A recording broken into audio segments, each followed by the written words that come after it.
Now, there are a certain series of things. I've identified 6. There may be other ways economists might look at it differently, but 6 things that are job killers. To start with, we need to understand where jobs come from. Jobs come from businesses.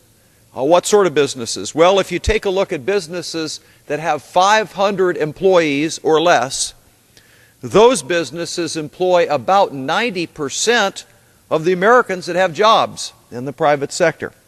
500 or less employees. Those, many people would say, are small businesses. Well, what are the things that these small businesses need in order to create these jobs, 90% of the jobs in America? Well, the first thing is that there are certain things that are killers of jobs. The first is economic uncertainty. Let's talk about that for just a minute.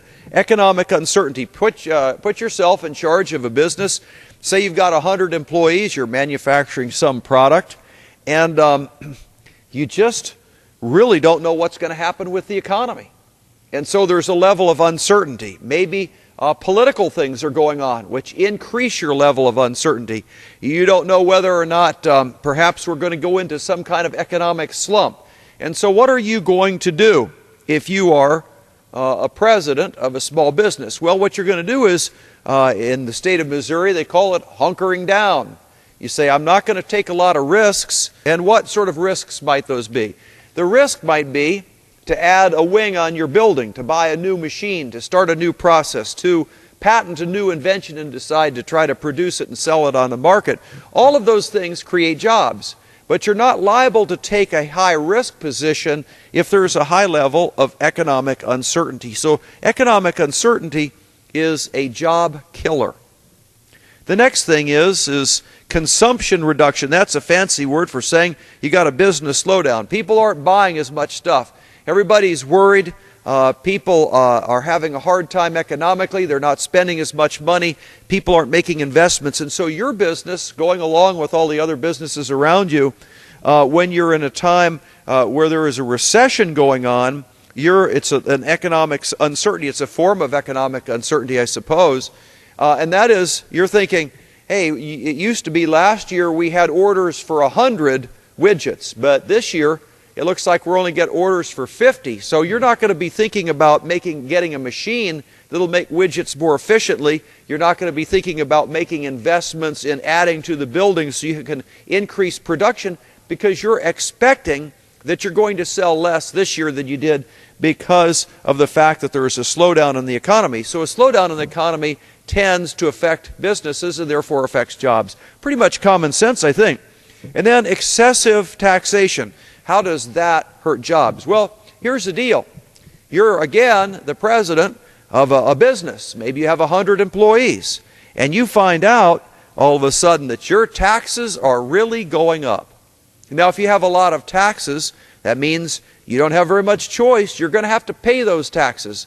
What is the tax going to be paid with? Well, it's going to be paid with the money from your company, from the profits and the proceeds of the company that you have. And hopefully you have 100 employees. You're paying them. You're selling product, and you're selling product for more than it costs you. And so you're making some profits, and you're pocketing those profits. But now you understand that there's going to be a whole lot of taxation coming down the pike. And so one of the things that taxation is going to do is take money away from the guy that owns the business. And when you do that, he doesn't have the money to spend on adding additions to the building, or perhaps taking a risk on introducing new products, or maybe even inventing some different ways of doing things. And so the taxation takes the place of investment that would normally be made in the company. When that investment is made, that usually results in hiring more people. But the hiring more people isn't going to happen if you have excessive taxation. In fact, we have found historically that if you drive the business owners with enough taxation, you can not only stop job creation, you can stop the whole business and bring it into bankruptcy and destroy the engine that creates jobs. So excessive taxation is a big factor in killing jobs. Another thing is insufficient liquidity. Now that sounds like a fancy thing, nothing too fancy about it. The fact is that businesses need money to run on, just like the engine in your car needs oil. And what happens is the business, let's say it's a machine shop, decides that they want to buy a new piece of equipment. That new piece of equipment is going to cost them $5 million. Well, you've got your machinist there in your company, but you don't have any $5 million to buy this new piece of equipment. But you figured out that if you had that piece of equipment, that in a matter of 2.5 or 3 years, you could pay for the whole piece of equipment just by the kinds of products that you could make on it. So you can say, hey, this is a great investment. I can pay this off relatively quickly, but I don't have that couple million dollars to buy this new piece of equipment. So what do? Well, you're going to have to go out and get a loan. And when you take a loan, you're going to pay interest on that loan, but then you get that piece of equipment in and it's running just beautifully for you. You get all these orders, you make these parts, and pretty soon you pay off the piece of equipment. How did that happen? It happened because you were able to borrow money, which people call liquidity. You could borrow money and get that tool or whatever it was. When you did it, you hired a few people to run the new piece of equipment, and of course you created jobs. If you do not have that liquidity, if you can't borrow money that you need, then what happens? Well, then you can't buy the new pieces of equipment, and guess what? You're killing jobs, or the potential for creating jobs. Another thing is excessive government spending. Oh, now wait a minute. Now, how can the government spending affect jobs in America? Well, it turns out that there is an effect indeed. And what it is, when the government spends a lot of money, it has to get that money from somewhere. Guess where the money comes from? The private sector. Where does the money come from? From taxes.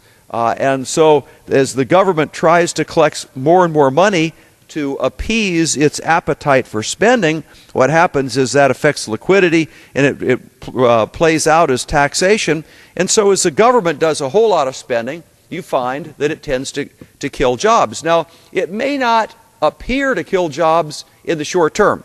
If the government does a whole lot of spending, let's just say the government decides to spend $150 billion. We just decided to do that a few hours ago here on the floor, $150 billion for son of stimulus. Mini stimulus was just $150 billion, still a lot of money.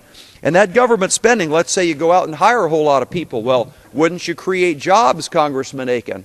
Well, you would in a temporary sense. You could put some people on a government payroll. But what economists have found is that when you temporarily hire someone from the government, what you're doing is you're taking money out of the economy through this government spending. And in fact, what happens is for every one job you create in government, you're taking 2.2 jobs out of the private sector. So it's one of these things where it may seem like you're doing well. It's a little bit like drinking salt water. You're getting a drink, but the salt makes you even more thirsty than you were before. So it's kind of a very much of a losing proposition when you start to get into this excessive government spending. And then the other thing, of course, is excessive government mandates and red tape. We have a picture here that my staffer found of some poor CEO buried in red tape. All kinds of memos, pieces of paper, and all kinds of regulations. I think that your common sense will show why this is a problem, because let's say particularly you're a small business. Well, you've got a certain number of employees. Those employees, you have them working right away making product that you can sell because you have a clean and lean and efficient process. But all of a sudden, and you don't have very many people that are management people, just a few people to try to keep an eye and organize things and get some orders in the door, and all of a sudden somebody from the government knocks on your door and says, hey, you didn't fill out this and such form.